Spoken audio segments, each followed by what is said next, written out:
here. Something else, a comment. Let's see here. Bear with me, folks. I want to make sure everybody gets a chance here.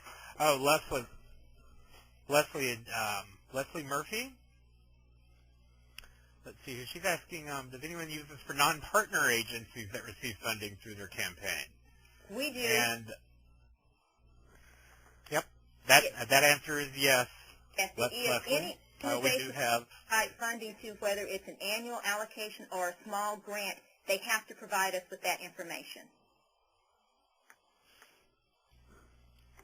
Okay, very good. We have another question here from Helen. Let me take that. Hi, Helen. Please feel free to ask your question now. Hi, this is Helen Quick-Trimble from United Way of Greater Cincinnati. Marilyn, thanks for the information. It sounds wonderful. But I'm just wondering, I remember participating on a United Way Worldwide webinar, and it was earlier in the year, and I think they were emphasizing that the certification should probably be a separate form as opposed to being part of questions that are in an overall certification. Has that since been changed, or have you gotten further clarification from the legal department that that's okay now? Well, it is a separate form. It's just embedded in the application. You can print it out separately from that, but that way it ensures that they have to complete it as part of the Okay, so those questions aren't on a checklist or anything. It's separate. It is a separate form. Okay. Yes, it's in a separate section. Good. All right. That explains my question. Thank you very much, Helen. You're welcome. Would anybody else like to ask a question? Just simply click that little hand icon if you're dialed into the teleconference, and you're able to do that.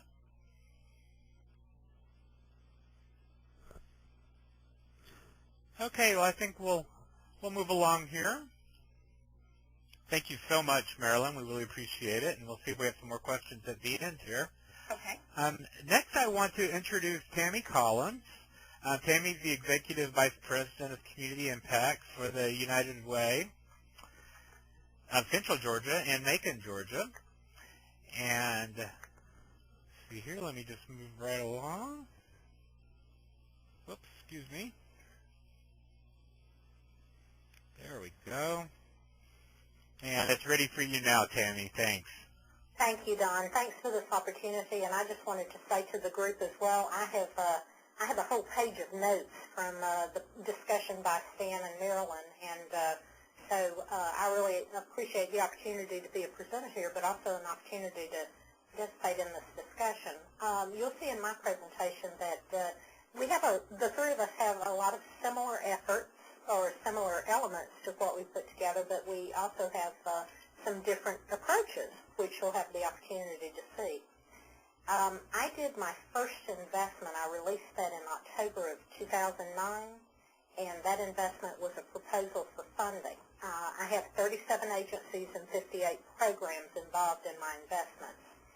Now, what you're going to see today, or what I'm going to talk about, is how I have since gone back and looked at that first investment activity, and after participating in the webinars and trainings that Don offers with EC Impact, I've made some fairly substantial changes to that, and so that will be what I'm going to focus on. Like Stan said earlier, what we wanted to do was be able to collect and store a lot of different pieces of information online using EC Impact. And so what you'll see in just a few minutes on a sample of the homepage is I created a library or an archive, if you will, for that information. And you'll see here in front of you a list of all of the different things that were included in my first investment. Don, if you'll go to the next page. Here's a screenshot. If you can see that, but this is an actual copy of an agency homepage, and this is the one that I used in my first investment. And you will see up at the top we have agency section 1, which was an overview. The next section I had was my anti-terrorism compliance measures, which was our Patriot Act form. another section, and then the last section, 4, which was our partnership certification. And what you folks talked about just a few minutes ago was having those as separate documents. And you can see in this model that we had it that way, and also in the next model that you'll see we have it that way as well. You'll see down at the bottom of the page the packet attachments. There are actually 10 items included in these packet attachments. Audits, 990s, charitable registrations, board lists, all of those kinds of things. And Don, if you want to go to the next page, you will readily see the challenges on that page. First of all, when a volunteer opened that up, I really didn't have that many questions from the agencies, but when a volunteer opened it up, it was a little bit daunting. That was an awful lot to see, the first time that they opened it up, and they had a little trouble with navigation as well.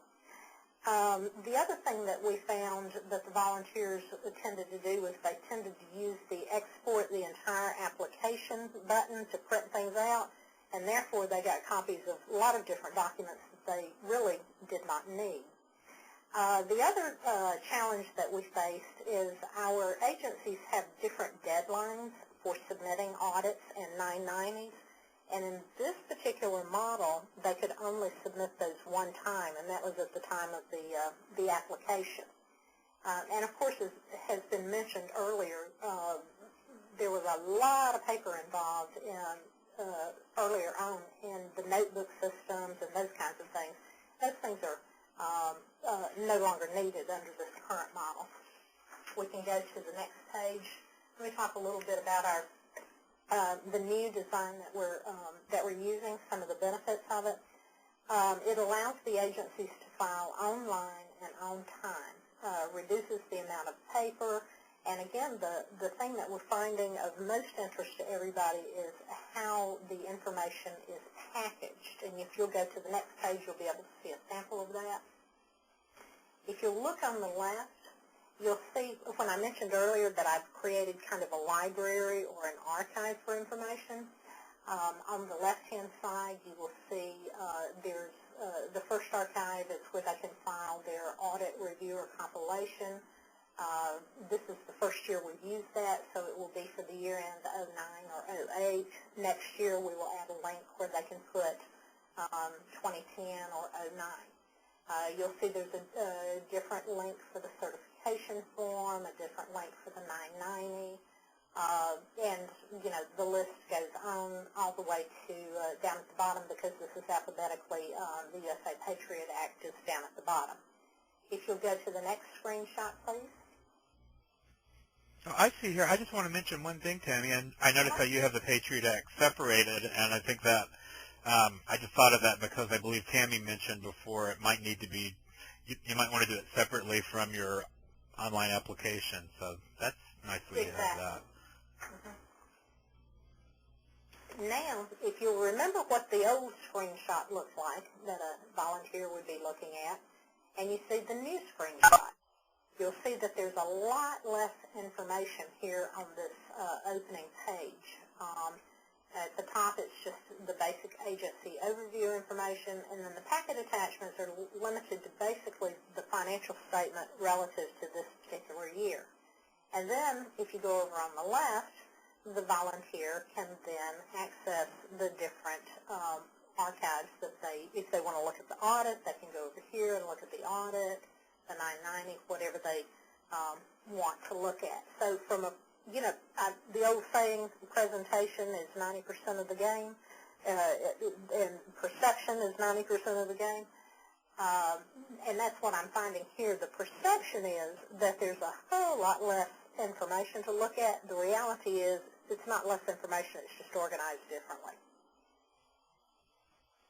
And if you'll go to the last shot, and this, again, just discusses the benefits. I think I've already hit on a number of these during the course of my conversation, so I'll stop it at this point for questions and discussion.